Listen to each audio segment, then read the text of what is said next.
Hello बच्चों, तो चलिए इस प्रश्न को पढ़ते हैं। a cos a plus B cos B plus C cos C बट्टा a plus B plus C का मान है।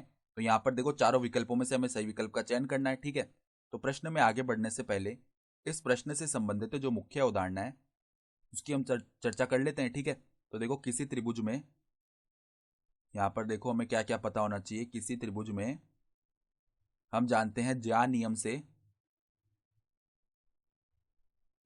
से हम क्या बोलते हैं कि जो उसकी भुजा ए है वो किसके बराबर आती है, 2r साइन बड़ा ए।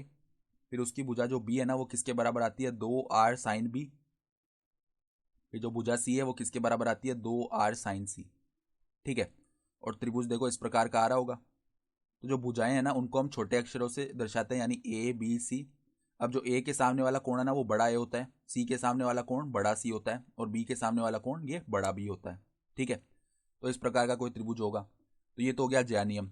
उसके बाद देखो हम जानते हैं कि त्रिभुज के अंदर ही साइन 2a प्लस में साइन 2c, नहीं साइन 2b प्लस में क्या आता है, साइन 2c।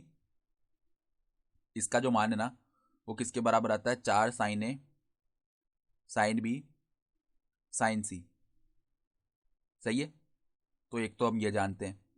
फिर देखो साइन ए प्लस में साइन बी प्लस में साइन सी, इसका जो मान है ना किसके बराबर होता है, 4 कोस ए बट्टा 2 कोस बी बट्टा 2 कोस सी बट्टा 2। सही बात है।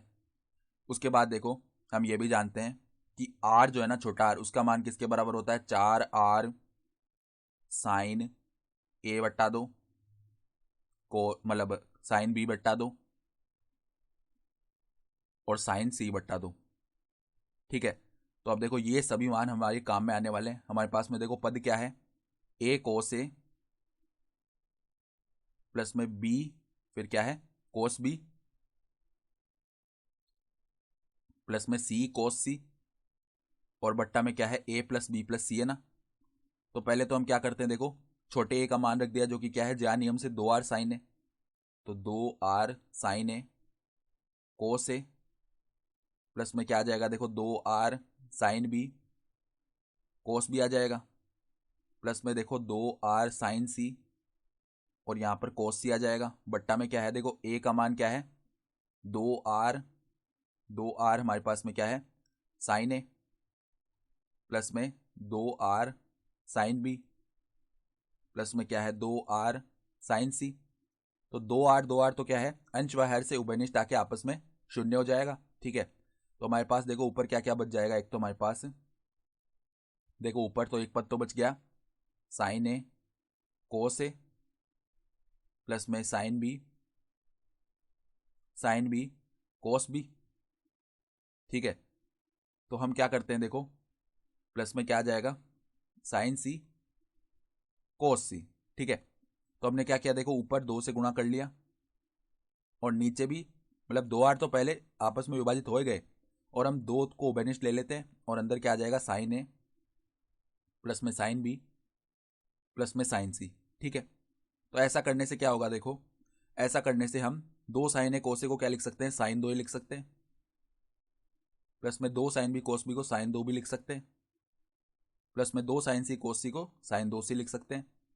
बट्टा में देखो क्या है, 2 गुणा में साइन ए प्लस में साइन बी प्लस में साइन सी। सही है, तो अब देखो ऊपर तो सूत्र बन गया, sine 2 A plus sine 2 B plus sine 2 C का सूत्र क्या होता है, 4 sine A sine B sine C. तो देखो 4 sine A sine B sine C, बट्टा में देखो 2 गुणा में यहाँ पर सूत्र बन गया, sine A plus sine B plus sine C का क्या होता है, 4 कोस ए बट्टा 2 कोस बी बट्टा 2 कोस सी बट्टा 2। तो 4 गुणा में कोस ए बट्टा 2 कोस बी बट्टा 2 कोस सी बट्टा 2। तो देखो 4 से 4 विभाजित हो गया। ठीक है, अब ऊपर देखो साइन ए को हम कैसे लिख सकते हैं, अगर हम यहाँ पर साइन 2 थीटा का सूत्र लिखें जो कि क्या होता है, 2 साइन थीटा कोस थीटा होता है। तो अब देखो इस पद को आगे हम सरल कर रहे हैं, तो साइन ए को तो हमने क्या लिख लिया, 2 साइन ए बट्टा 2। ठीक है, यहाँ पर यह आ गया एक तो 2 साइन ए बट्टा 2, और देखो कौन सा पद बनेगा हमारे पास, 2 साइन ए बट्टा 2 और कोस ए बट्टा 2। सही है, ये तो हमने साइन ए को लिखा है। अब देखो साइन बी को क्या लिख सकते हैं, गुणा में 2 साइन बी बट्टा 2, कोस का क्या आ जाएगा बी बट्टा 2, सही है। गुणा में देखो साइन सी को क्या लिख सकते हैं, 2 साइन सी बट्टा 2, कोस का क्या आ जाएगा सी बट्टा 2। इसके बट्टा में देखो क्या चल रहा है, इसके बट्टा में देखो हमारे पास है एक तो 2 है और 2 गुणा में कोस ए बट्टा 2, कोस बी बट्टा 2, कोस सी बट्टा 2 है। तो कोस ए बट्टा 2 से कोस ए बट्टा 2, कोस बी बट्टा 2 से कोस बी बट्टा 2 और कोस सी बट्टा 2 से कोस सी बट्टा 2, ये तो विभाजित हो गए। फिर एक 2 से ये 2 विभाजित हो गया, सही है। तो बाहर तो देखो यहाँ पे 2 गुणा 2 4 आ गया और हमारे पास में बचा क्या, साइन ए बट्टा 2, साइन बी बट्टा 2 और साइन सी बट्टा 2, सही बात है। ये है गुणा में आ रहे हैं सारे पद।